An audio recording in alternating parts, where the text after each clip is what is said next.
Welcome to Traders Chat. I'm ChartGuy Lori. I'm part of the ChartGuys community, and this is a series of chats with traders. And Joey happens to be a trader and my friend. This is ChartGuy Joey. He is from the ChartGuys community, and he runs our commodities room. Welcome, Joey. Hey, Lori. Thank you for having me. Oh, I'm excited to be here. My pleasure. It's like we've met in person before, but it's still cool to see you. So, Yeah. I want to share my screen just to give people a look into what you do every day. So let's look up at commodities. So I just want to give you a flow as to this is your workflow too, so I don't want to jump into that, but this is what you do for our room. You go over the dollar, gold, and in these links there's all of these beautiful charts, and you go over platinum, oil, nat gas, copper, the ratios, silver. So I just want to give people a feel for what you do at ChartGuys community. Do you want to add to that at all? So I'm covering the commodities room, just kind of doing general coverage and keeping an eye on that. But beyond that, I kind of just lurk everywhere and keep an eye out on new members and kind of touch base with other leaders in the community, make sure just everything's running smoothly. And with so many people, it can be easy for someone to kind of fall through the cracks and whatnot. And feel lost. I kind of just enjoy reading it all and kind of overseeing it all and just keeping an eye out for people. And you don't just read it all, you've mentally file it away. So when we need to know something about the room, everybody, Joey, what about such and such? And you remember. So we're going to get started with of course, the first question has to be, how'd you get started in trading? I got started in trading in 2018. I was self-employed at the time and decided I want to become a day trader. So I did what generally isn't advised of just hopping in full time. And I wasn't by any means anticipating to succeed right away. I was hopping in as a full-time student of the markets with the plan to live off my savings and try to learn and either bust out and do something else or stay alive in the game. So for the first 6 months, I was the professor, and you can imagine how that went. Day one, learned what a free ride violation was and PDT, and that I couldn't actually be a day trader because I didn't have enough capital. So then I said, I gotta buy something that I can just hold for a long time. And Canadian MJ was only going up, so of course Only up. That's where I met you, was in the MJ room. Yeah, that's where I was first christened in the markets, with buying ACB FF above $12 in January 2018. Pretty much got the top, and rode it all the way down into the summer, thinking that being a trader was about reading news and trying to cheerlead my stock. And I eventually capitulated and started taking it a bit more seriously. Found this cool hippie guy on YouTube talking about weed stocks. Started reading a few EDU books. And then in the end of August, I made the most impactful decision in my life and joined the Chart Guys. And here I am a few years later. Haven't busted out yet. You're doing great. I before I forget, because I didn't have it in my notes, I was just writing it down because you said live off savings. So I definitely wanted to make that point, because Dan has made that point on the AMA, the Ask Me Anything videos. He talked with Devin the other day, and Devin talked about having very low expenses. And, he doesn't need much to live, and that took the pressure off of making these big wins in order to live. And I know a little bit about you. You live frugally. And I just want to make sure I keep pointing that out when it's people that I know, that you know how to live on a budget, and that helped you get started in trading. Otherwise, that emotional pressure to make $5,000-$10,000 a week, it's hard to overcome. Yeah, it certainly is. It wouldn't I would have busted out early if I didn't have a frugal lifestyle. And on this note, so I was living frugally, but trading was my only income, and I had a big breakthrough as a trader once I got secondary income later down the line. Right. It really wasn't until the past year that I had consistent side income, and that really just allowed my mind to open up and take me to the next level, where even though I had things under control before, it was still in my mind, I'm thinking, oh, that's a cell phone payment, that's a this payment, that payment, and it was getting a side income was a big game changer for me in terms of thwarting those thoughts and just keeping them out of the game. You sound like one of my boyfriends. One of my early boyfriends he was working for an electrician. Tell me more. He was between jobs making $10 an hour. He had a career and everything, but he was between jobs, so he was getting paid $10 an hour, and he's like, we can go for pizza, that'll be like 2 hours work. Everything got equated back to an hour's work. And in trading, when you do that, it is a very, like we talk about, self-limiting belief. It limits your success.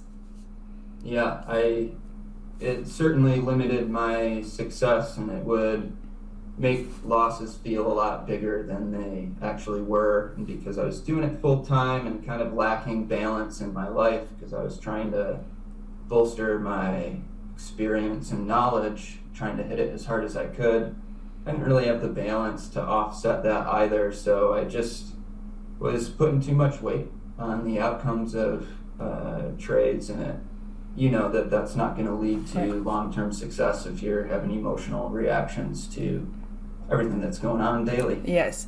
And I actually neglected to mention the swing report, because I said this is what you mainly do for ChartGuys, is you do the commodities section, but you are an integral part of the swing report team. And Joey, if you don't know, he writes the paragraphs, he does the charts, and you've mentioned to me that that's helped you evolve as a trader as well, because the way that you're looking at it from a 50,000 foot level every weekend. Yeah, massively. Similar to what Dan has said about how much he benefits from doing the daily videos, having the weekly breakdown of monthly charts, weekly charts, daily charts of all of our indices, all of the leading sectors, lagging sectors, and then just even the trade idea names kind of bring me to different areas of the market that I might not see otherwise. So it helps me keep a pulse on everything, and working with a superstar team is just a massive honor. So that helps with confidence and everything. Absolutely. Which is something that I'm continually working on as a trader. All of us are.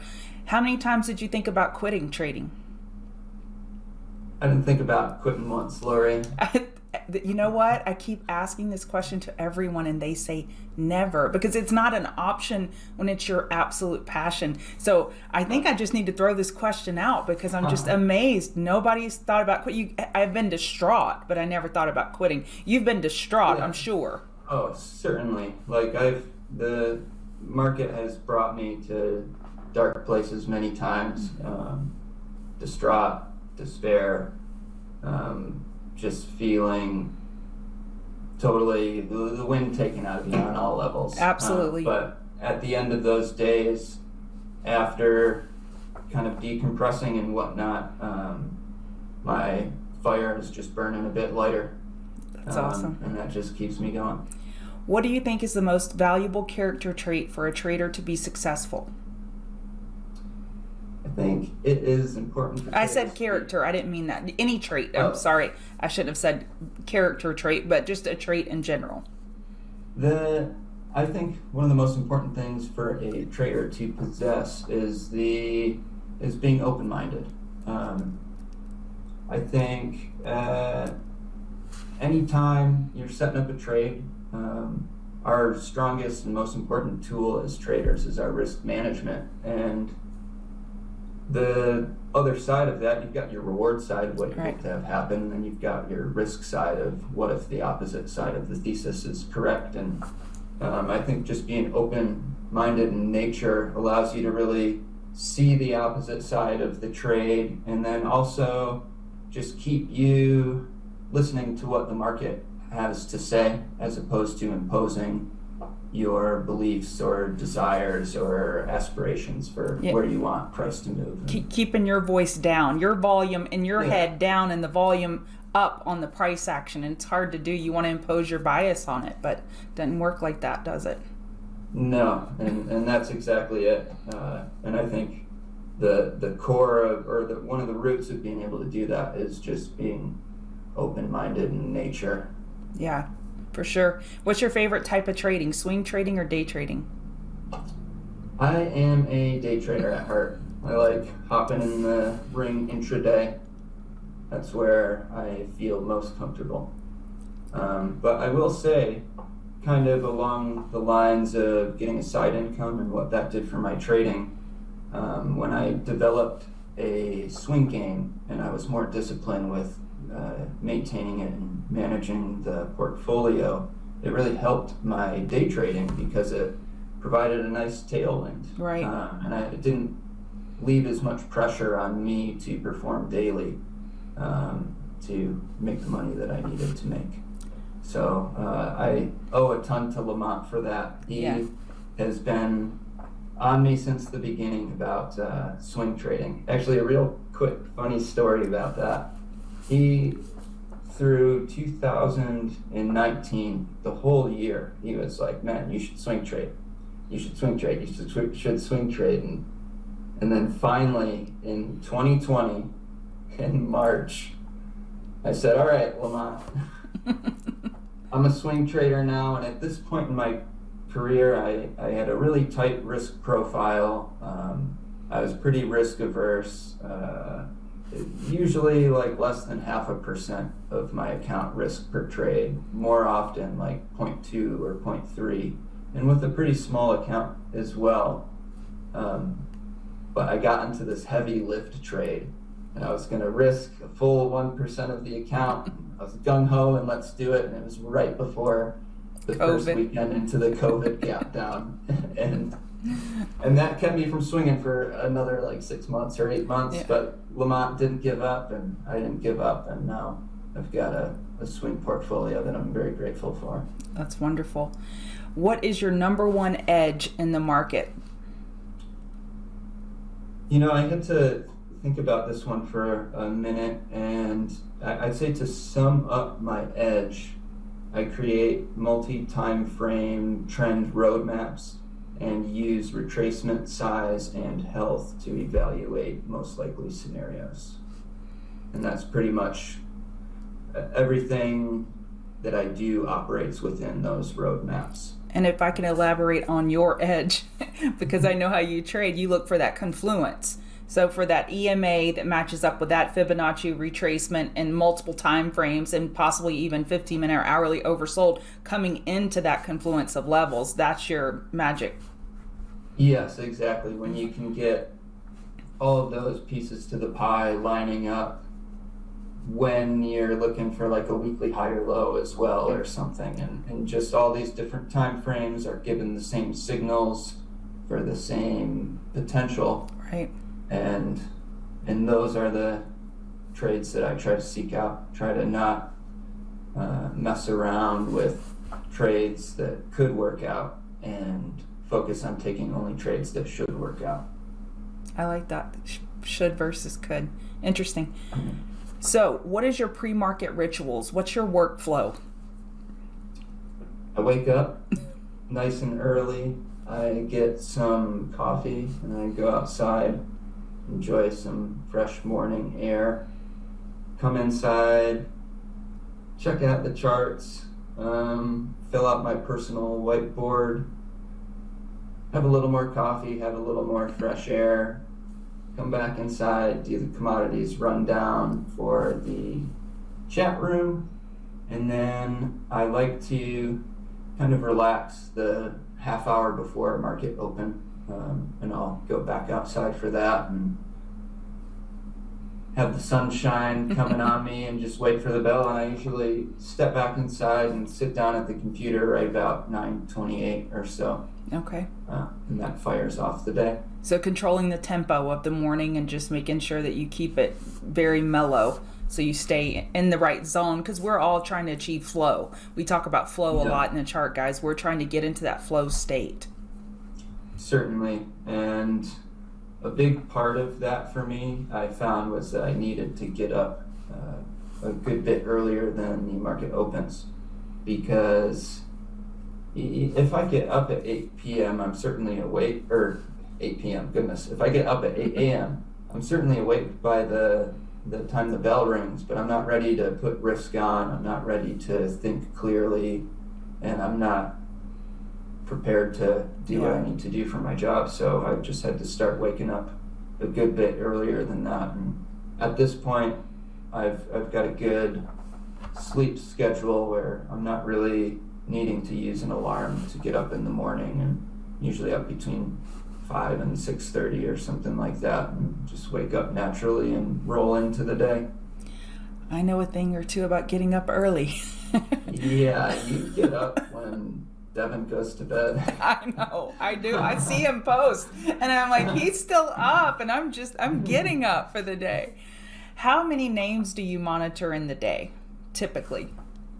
I keep a pretty tight list, and that's kind of always been my MO. I prefer to have a more intimate relationship with a few names than, or more than a few, a handful, than to kind of bop around. So right now it's NG, CL, and GC, then ES, NQ, and RTY. So for newer traders, I'll translate gold, oil, nat gas, copper, SPY futures, and NASDAQ futures. Yes, and the Russell. And I didn't say copper, but copper is making its way into the... Copper's an honorary member. I put words in your mouth because I know that you trade it. And I'll also just hop on the flavor of the day, flavor of the week, flavor of the month. So like the past few days, I've been playing MJ, and I really love capitulation dumps. So if there's China FUD anywhere, I show up. Yeah, we didn't talk about AVIR yesterday, AVIR. We should have jumped on that one. That was a big dump. We'll circle back on that one offline, but that was a crazy trade. What's your top tips for new traders? Top tips for new traders. Honestly, I would say don't devalue the cliche statements and tips because they're cliche. I feel like that happens a lot. Right. Like, we hear people say it's a marathon, not a sprint. Don't give up, and all of these things. But that really is, those are probably the strongest two sentiments that I think it's just important, is to, and along with not comparing yourself to others. It's such an individual journey. It's an individual sport, for sure. Yeah, it's an individual sport, and for some people it might take 1 year. For some people it might take 7 years. But the reward is so lavish when you get there, that to me, 7 years, it seems well worth it. Right. To be able to click buttons on a computer and extract money from the market. So I think if you're comparing yourself to people, you're setting yourself up for just a more difficult psychological journey ahead, versus if you just keep your head down. And there's so many variables that play into stuff, like somebody who's got a 7-figure savings account and is using 10% of or 5% of their net worth to learn how to trade, they're going to have way fewer psychological hangups than somebody who maybe is trading with half of their net worth and trying to learn. I've seen people with big stacks, just they sling and they don't care, and they actually have to deal with other issues because I got big money, so I'm gonna trade big money, and they size up. Yeah. So it can be both ways, but I totally agree. What's your most memorable trade ever? Most memorable trade ever was on NBEV at the end of 2018. I think we did that together. We were. Yeah, and NBEV was Bay for a while. Yes. And being kind of a stable trader, meaning like I have my stable of names that I dip into. At that point, it was like AMD, Roku, GE, NBEV, CGC, and Cron, and I think that was my primary stable. And I was scaling in off of a support at 602.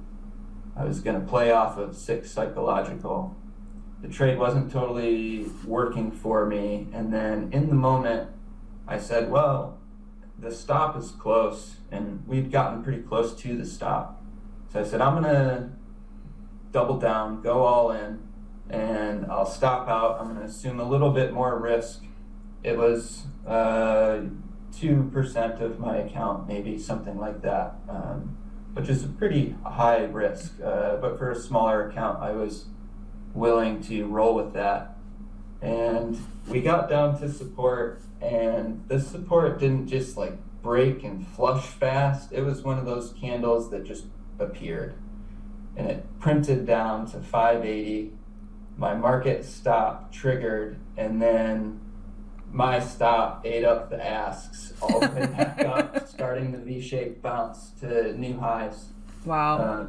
So that moment was when I really believed and felt and understood the power and potential of the markets, and to get pulled around emotionally from like the hopes and dreams of the trade initially to starting to feel uncertain about it, to then modifying my game plan, to then the disappointment of stopping out, to the like despair of seeing it go up, to the regrets, to the FOMO. This was all in like 3 minutes. And after, I just felt like I got punched. Sucker punched. Yeah, it was really savage, but it was a monumental experience for me because it just taught so many lessons. With one trade. Yeah, with one trade, because a big part of it too was the reason we bogged was the broad market was pulling back. And at that point in my career, I didn't really utilize correlations and whatnot. I hear Dan saying, always be watching SPY. And at that point, I was kind of like, he's like, yeah, he's like hot air in the background at the time. And so there was that lesson, and then everybody's always saying don't oversize into small or liquid names, and I historically have liked to learn lessons the hard way along my journey, and that's kind of just how I do it. So that was a big one there as well. So it was good. I'm very grateful for that trade. I'm grateful for every mistake I've made because it's part of the journey. It's part of the path. And letting go of whatever's going to happen and understanding you can't control it all and just do your best every day and apply. It's the best vocation on earth. Let's just be real. Okay. So I'm going to end this interview with this or that. All right. Okay. So this or that for the rest of your life. Okay. All right. You can only trade gold or copper. I'll go gold. You're acting like you got to choose which baby to save. It's an easy question. I mean, copper is where it's at. I know. But for how long, gold's got the history, and I think, we'll keep the show on the road. Gold, final answer. Okay, oil or nat gas? Nat gas. Fast. Options or commons? Commons. Pizza or burgers? Burgers. Good answer. Crypto or futures? I knew I'd stomp you, or as y'all say, I would bog you on that one. Or is that the right word? I don't even know. Very well used, Lori. Do you need to phone a friend? I'm gonna have to go with futures, even though I want to go with crypto. I think after really diving in deep into crypto in the summer, I prefer trading crypto, and I think I trade crypto better than futures. But the stability and it seems more likely that futures will be around. I'm so glad that you said futures. Someone told you about futures that you really need to trade it, Joey. Thank you for that, Ma. Okay, frisbee or ping pong? Frisbee. Oh, okay.